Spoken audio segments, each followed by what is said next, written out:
Jadi kalau saya misalnya dibilang, hei Abdul Somad Syafi'i, saya nggak marah karena saya ikut Imam Syafi'i. Maka jangan marah kalau hei Wahabi.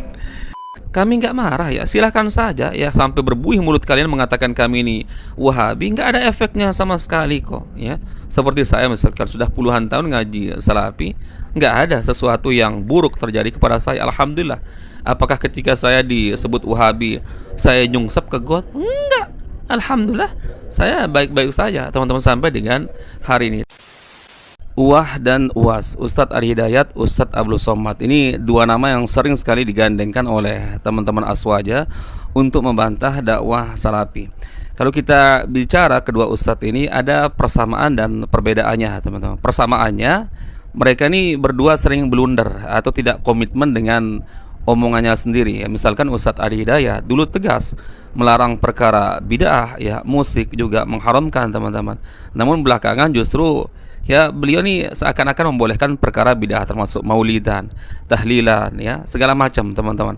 Bahkan muncul lagi fatwa-fatwa aneh dari beliau teman-teman.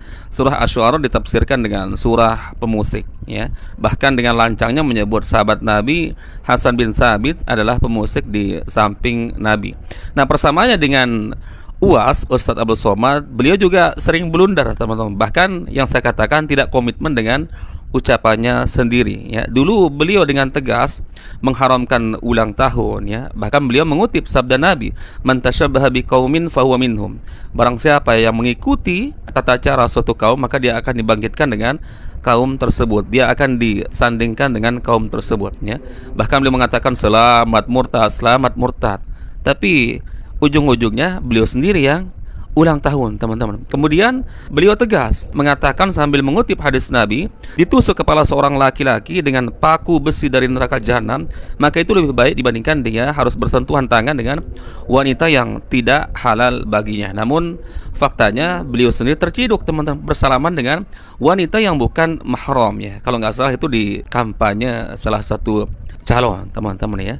Nah, kalau kita bicara perbedaan, Ustadz Ari Hidayat ini jarang ya menyinggung dakwah Salafi teman-teman. Mungkin hanya sesekali lah yang saya tahu ya, ketika beliau mengatakan, belum pernah saya menemukan di Majelis Tarjih Muhammadiyah yang mengatakan kunut subuh itu bid'ah kecuali Wahabi. Kunut misalnya di Muhammadiyah itu nggak mempersoalkan kunut. Saya belum pernah temukan ada orang Muhammadiyah di Majelis Tarjih menfatwakan kunut bid'ah, tak ada. Kecuali Wahabi. Ya, kecuali Wahabi. Tak pernah saya temukan. Itu saja yang saya tahu teman-teman. Ya meskipun itu juga salah teman-teman. Karena apa? Di zaman Rasulullah saja ya, ada salah seorang sahabat yang bernama Abu Malik Al-Asja'i ketika bertanya kepada ayahnya, "Wahai ayahku, engkau 5 tahun sholat di belakang Rasulullah, Abu Bakar, Umar, Utsman, Ali. Apakah mereka melakukan kunut subuh?" Maka dijawab oleh ayahnya, "Wahai anakku, itu adalah perkara muhdas yang diada-adakan." Atau dalam riwayat lain, "Ai bunayya bid'ah." Wahai anakku, itu adalah perkara bid'ah. Itu tuduhan teman-teman. Tapi setahu saya hanya itu teman-teman. Yang sering Ustadz Ari Hidayat lakukan itu blunder sendiri, ngarang-ngarang yang sebelumnya tidak pernah ada ucapan dari para ulama misalkan ya. Terkait itu misalkan surah Asy-Syu'ara ditafsirkan dengan surah pemusik. Tapi meskipun begitu teman-teman, blunder sendiri, kesalahan sendiri ya tetap saja harus diluruskan, harus diingatkan. Karena kaitannya apa teman-teman? Kaitannya dengan umat ya. Ketika Ustadz Ari Hidayat salah atau sesat perkataannya, maka yang akan rusak bukan beliau saja, tapi para jamaahnya, umat secara luas teman-teman.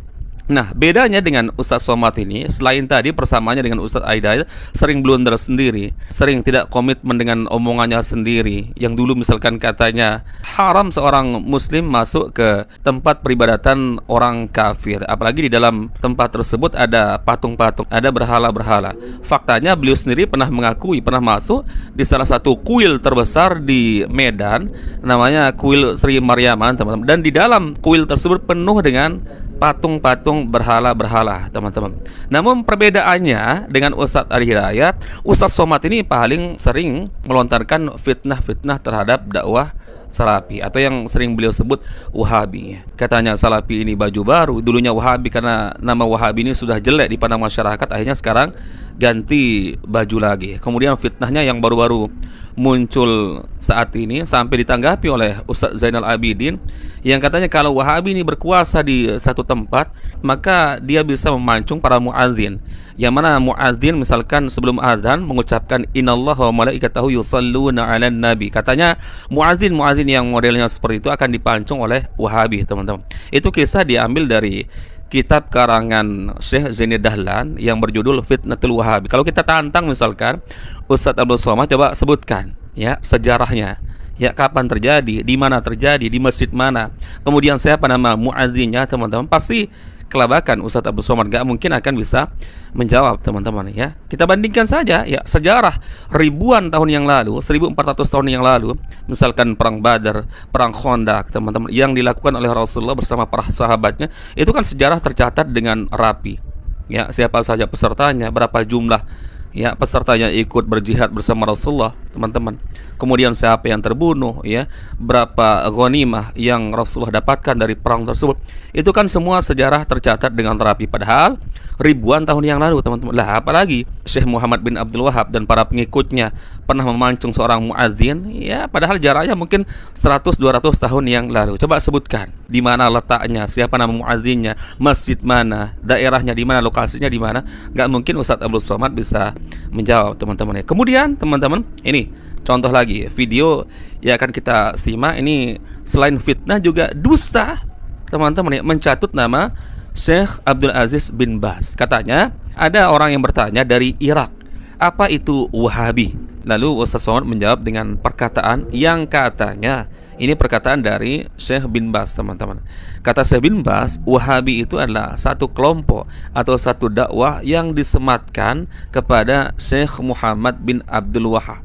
Ya, kita paham maksud Ustadz Abdul Somad di sini, teman-teman. Ingin mengatakan bahwa ini loh, Syekh kalian saja, Syekh Wahabi, Syekh bin Baz mengatakan bahwa Wahabi itu pimpinannya adalah Syekh Muhammad bin Abdul Wahab. Yang mendirikan Wahabi itu adalah Syekh Muhammad bin Abdul Wahab. Sedangkan selama ini, teman-teman, kita mengatakan bahwa yang dimaksud Wahabi yang asli itu di abad keempat atau di abad kedua kalau tidak salah, yaitu Syekh Muhammad bin Abdullah bin Rustum, teman-teman. Tapi di sini, teman-teman, apa benar yang dikutip oleh Ustadz Abdul Somad itu adalah perkataan dari Syekh bin Baz? Sekarang kita coba simak videonya, teman-teman. Kemudian nanti kita bantah dengan satu tulisan yang bisa kita pertanggungjawabkan, teman-teman, dari catatan Ustadz Abdul Tuasikal ya di situs muslim.or.id. Coba kita simak terlebih dahulu video dari Ustadz Somad, teman-teman. Ada pertanyaan dari Irak. Pertanyaan dari Irak. Apa itu Wahabi? Pertanyaan dari Irak. Dijawab oleh Syekh Abdul Aziz bin Baz. Ini jawaban dia. Saya bacakan ya. Al-Wahabiyatu, Wahabi adalah atsba'us Syekh Muhammad bin Abdul Wahab. Jadi kalau saya misalnya dibilang, "Hei Abdul Somad Syafi'i," saya nggak marah karena saya ikut Imam Syafi'i. Maka jangan marah kalau bilang, "Hei Wahabi." Tidak boleh marah karena Wahabi itu bukan hinaan. Syekh Abdul Aziz bin Baz sendiri yang bilang bahwa Wahabi artinya pengikut Muhammad bin Abdul Wahab. Kami nggak marah ya, silahkan saja ya, sampai berbuih mulut kalian mengatakan kami ini Wahabi, nggak ada efeknya sama sekali kok ya. Seperti saya misalkan sudah puluhan tahun ngaji Salafi, nggak ada sesuatu yang buruk terjadi kepada saya, alhamdulillah.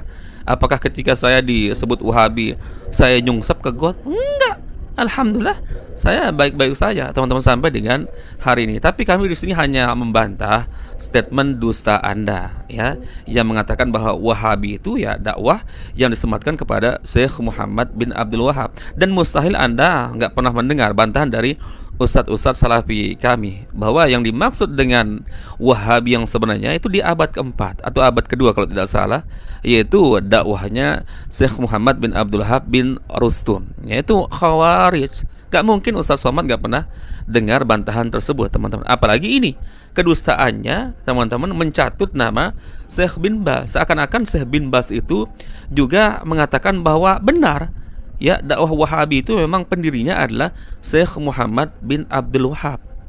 teman-teman ya. Ini dusta nyata. Makanya kita akan bantah di sini dengan salah satu tulisan dari Ustadz Abduh Twasikal ya, muslim.or.id. Ini sudah lama saya ikuti teman-teman, belasan tahun saya ikuti tulisan-tulisan dari Ustadz Abduh Twasikal. Bahkan saya ingat 2013 teman-teman ya, ada buku yang saya pesan dari beliau dulu ya tentang fikih puasa. Saya pernah sempat menelpon beliau Ustadz Abdul Twasikal, kita ngobrol teman-teman. Ada perkara yang saya tanyakan yang saya kurang paham di tulisan beliau teman-teman ya. Kita bantah dengan tulisan Ustadz Abdul Twasikal. Apakah benar ya perkataan Syekh bin Baz itu bahwa Wahabi itu memang disematkan kepada Syekh Muhammad bin Abdul Wahab? Tapi sedikit dulu teman-teman, karena ada tadi pernyataan dari Ustaz Somad yang mengatakan seperti saya misalkan saya dipanggil Syafi'i, saya nggak marah karena memang saya pengikut Imam Syafi'i katanya. Bohong Anda bohong. Mana buktinya Anda sebagai pengikut Imam Syafi'i? Imam Syafi'i mengharamkan musik, Anda menghalalkan. Imam Syafi'i nggak pernah tahlilan, maulidan, haulan, Isra' Mi'raj, nuzulul Quran, Anda melakukan. Ya, Imam Syafi'i tidak zikir berjamaah, Anda zikir berjamaah keras-keras ya. Bahkan sampai ada yang zikir jingkrak-jingkrak sampai kesurupan. Imam Syafi'i ketat mengatakan wajib hukumnya cadar bagi seorang wanita, istri Anda nggak bercadar. Imam Syafi'i mengharamkan ulang tahun, Anda ulang tahun ya. Jadi bohong Anda mengaku sebagai pengikut Imam Syafi'i. Sekarang kita bantah teman-teman ya perkataan dari Ustadz Somad yang seakan-akan mencatut perkataan dari Syekh bin Baz yang menyebutkan bahwa dakwah Wahabi itu memang pendirinya adalah Syekh Muhammad bin Abdul Wahab. Kita baca teman-teman, ini di situs Ustadz Abdul Twasikal, muslim.or.id. Ada pertanyaan teman-teman, siapakah Wahabi? Ya, siapakah Wahabi? Lalu dijawab oleh Syekh bin Baz, Wahabi adalah kata yang dimunculkan oleh para penentang dakwah Syekh Muhammad bin Abdul Wahab. Nih, ini jawaban yang sebenarnya dari Syekh bin Baz teman-teman. Dari ini saja sudah jelas teman-teman bahwa Syekh bin Baz itu menolak kata-kata Wahabi itu disematkan kepada Syekh Muhammad bin Abdul Wahab. Justru beliau mengatakan di sini kata-kata Wahabi tersebut dimunculkan oleh penentang dakwah Syekh Muhammad bin Abdul Wahab. Kita lanjutkan teman-teman ya. Syekh Muhammad bin Abdul Wahab rahimahullah berdakwah untuk memurnikan tauhid dari berbagai macam kesyirikan. Beliau ingin menghapus berbagai macam cara beragama di luar yang diturunkan oleh Nabi kita Muhammad sallallahu alaihi wasallam. Kita lanjutkan teman-teman. Maksud dari pemunculan nama ini sebenarnya adalah untuk menjauhkan dan menghalangi manusia dari dakwah beliau. Ini teman-teman ya, kata Syekh bin Baz ya. Namun usaha semacam ini tidaklah membahayakan dakwah beliau. Ini teman-teman perhatikan. Bahkan dakwah beliau semakin tersebar di berbagai penjuru dunia dan semakin dicintai. Fakta teman-teman ya. Sebagaimanapun cara musuh-musuh dakwah salafi ini gencar memusuhi dakwah salafi dengan fitnahan-fitnahan dusta, cerita-cerita dusta teman-teman. Faktanya dakwah salafi ini di Indonesia khususnya semakin berkembang teman-teman ya. Kita lanjutkan. Di antara mereka yang diberi taufik oleh Allah Azza wa Jalla untuk mengenal dakwah beliau, mereka melakukan penelitian lebih lanjut tentang hakikat dakwah beliau. Mereka pun membelanya karena beliau selalu bersandar pada Alkitab dan As-Sunnah, yaitu Al-Quran dan hadis Nabi yang sahih pada setiap apa yang beliau sampaikan, sehingga mereka semakin berpegang teguh dengan dakwahnya ya, mengikutinya dan mengajak manusia kepada dakwah beliau. Kemudian perhatikan coba catatan yang paling bawah, yang menandatangani fatwa ini anggota ya Syekh Abdullah bin Ghodian, wakil ketua Syekh Abdul Razak Afifi, ketua Syekh Abdul Aziz bin Abdullah bin Baz teman-teman ya.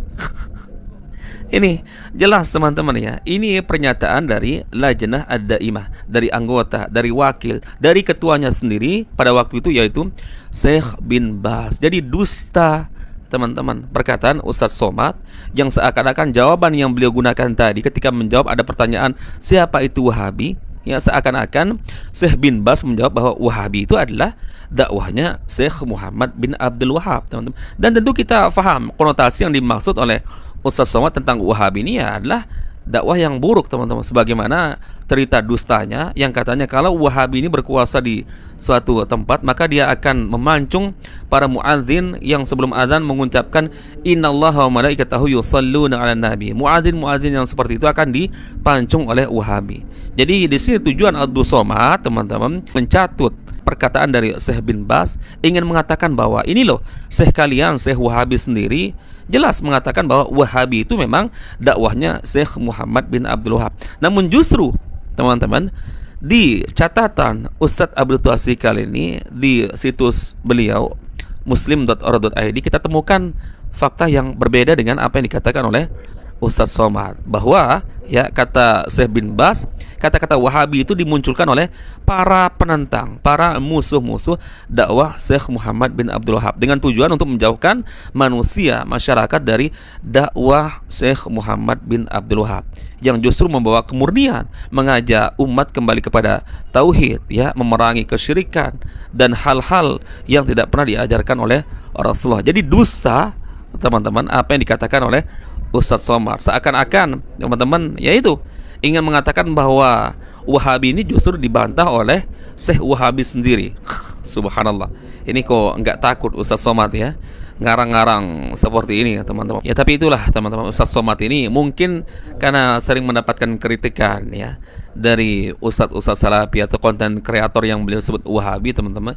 Jadi beliau ini nggak kalah gencar juga teman-teman untuk membalas atau membantah, tapi dengan cara fitnah teman-teman, dengan cara berdusta teman-teman. Seperti ini, mencatut nama Syekh Abdul Aziz bin Baz. Ini dusta, wallahi. Ini berat pertanggungjawaban Ustadz Somad di hadapan Allah Azza wa Jalla. Sudah menjelek-jelekkan Syekh Muhammad bin Abdul Wahab, kemudian sok-sok mencatut fatwa dari Syekh bin Baz. Padahal Syekh bin Baz jelas teman-teman mengatakan bahwa ya kata-kata Wahabi itu hanya dimunculkan oleh para penentang, para musuh-musuh ya dakwah dari Syekh Muhammad bin Abdul Wahab teman-teman. Jadi jelas di sini ya kedustaan Ustadz Somad. Nah, itulah perbedaan Ustadz Somad dengan Ustadz Ar-Hidayah teman-teman. Kalau persamaannya sering sama-sama blunder dengan statement-statementnya dan tidak komit dengan apa yang pernah dia ucapkan. Justru mereka yang melanggar sendiri teman-teman. Namun perbedaannya di sini Ustadz Ar-Hidayah jarang lah yang saya dengar teman-teman menyinggung kelompok ini termasuk Salafi. Ya paling itu saja. Seperti kata Ustadz Ar-Hidayah, belum pernah saya menemukan fatwa dari Majelis Tarjih Muhammadiyah yang menghukumi kunut subuh itu sebagai bid'ah kecuali Wahabi katanya teman-teman. Itu saja yang pernah saya dengar. Tapi kalau Ustadz Somad ini teman sering sekali bahkan jatuhnya ini memfitnah ya, berdusta dengan cerita-cerita konyol, cerita-cerita bohong, bahkan nggak tahu malu mencatut Syekh Abdul Aziz bin Baz teman-teman, seakan-akan ya mengatakan bahwa dakwah Wahabi ini dakwah yang jelek dan memang disematkan kepada Syekh Muhammad bin Abdul Wahab, dan tentu kita sudah membantahnya tadi teman-teman ya. Toib, mungkin itu yang bisa kita share teman-teman di video kali ini, semoga ada manfaatnya. Insyaallah kita bertemu lagi di video berikutnya. Barakallahu fikum. Assalamualaikum warahmatullahi wabarakatuh.